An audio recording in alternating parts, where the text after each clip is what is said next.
A Democrat from Connecticut, former state representative Michael DeMassa's wife, is pleaded guilty to a charge of conspiring with him to steal COVID relief money.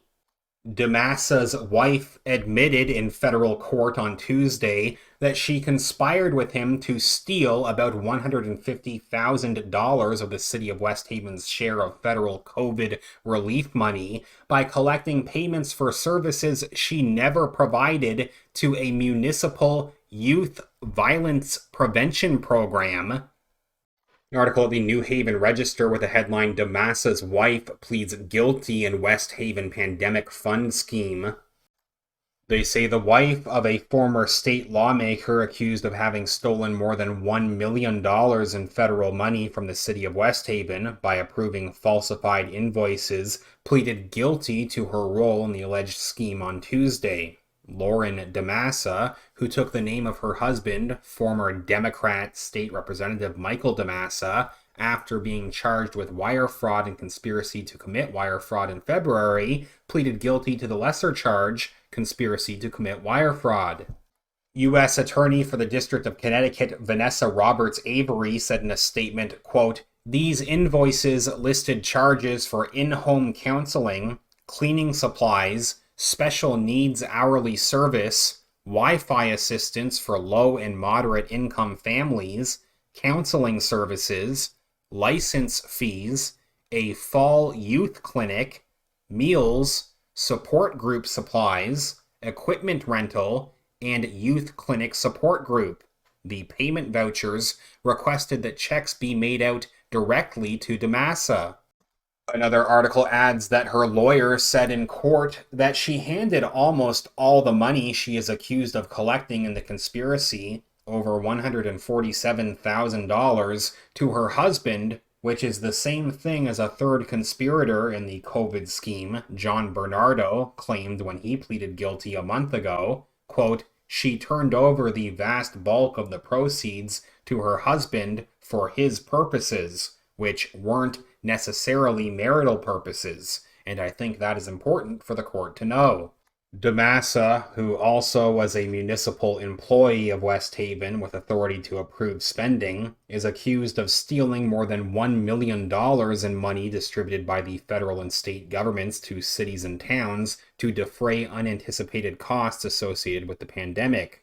Federal prosecutors have said in court filings that DeMassa blew tens of thousands of dollars of the stolen money gambling at the Mohegan Sun Casino. DeMassa, who is charged with a half-dozen fraud and conspiracy charges, has not pleaded guilty, and the case against him is pending. Lauren DeMassa, who faces from 12 to 18 months in prison under the sentencing guidelines followed in federal court, told U.S. District Judge Omar Williams that she changed her name from Knox to DeMassa in March to reflect her marriage, and that she and DeMassa had a child in May. She and DeMassa were wed in October of 2021, just days before he was arrested. In his city job, DeMassa was one of 2 employees authorized by Mayor Nancy R. Rossi to approve invoices and issue checks for city expenses. Mayor Rossi is another Democrat who narrowly won her last re-election during a recount. She just beat her Republican opponent by 24 votes.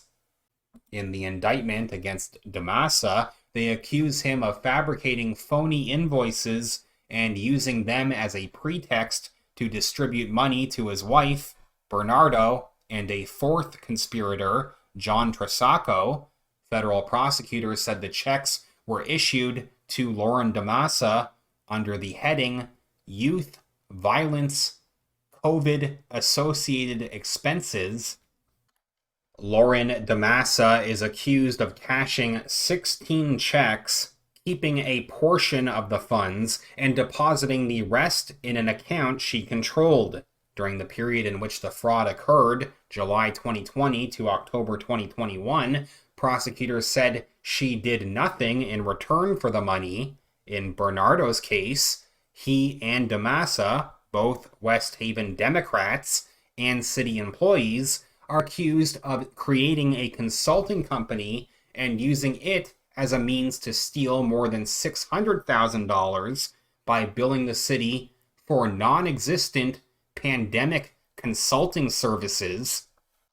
Bernardo is accused of personally collecting about $50,000, but before entering the guilty plea in federal court, he placed most of the blame on DeMassa, complaining that he didn't realize the extent of the theft until reading about it in the newspaper after his arrest. Quote, "I had no idea what Mr. DeMassa was doing, how he was getting the money," Bernardo told Williams when he pleaded guilty in June. "When I heard it was between 500,000 and 800,000, I said, what is going on here? Where is the money?" "Listen, it is what it is," Bernardo said. "I want to be held responsible for my part in the crime, but I didn't know what was going on."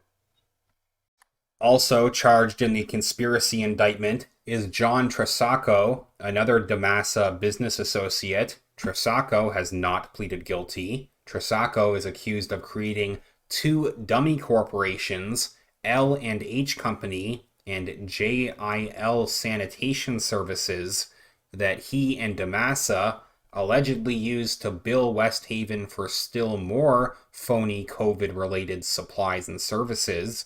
Among other things, federal prosecutors said the two billed the city for cleaning a school building that the indictment said had been vacant and abandoned for years. No date was scheduled for Lauren DeMassa's sentencing. In addition to possible time in prison, she will be ordered with her husband to repay the stolen money, according to her plea bargain with the government. One lifelong West Haven resident, Joan Levine, told Fox 61, quote, "There were no checks and balances. How could something happen like this with that amount of money? That's not right. I mean, the mayor, is there no oversight? I just don't understand it." They also say that Mayor Nancy Rossi, the Democrat from West Haven, did not respond to Fox 61's request for comment. Attorney Frank O'Reilly, the lawyer for Lauren DeMassa, declined to comment. Please leave a comment and tell me what you think about this latest update. If you could give this video a thumbs up, remember to click the like button, that's greatly appreciated, and make sure that you're subscribed to the channel. As usual, thank you very much everyone who has been supporting this channel with your donations over at Patreon or PayPal, and with your super chats as well. That's greatly appreciated. Even just a few dollars makes a huge difference and helps me keep talking about these important issues. You can find either link down in the video description where you can support this channel directly, patreon.com/realityreader or paypal.me/realityreader.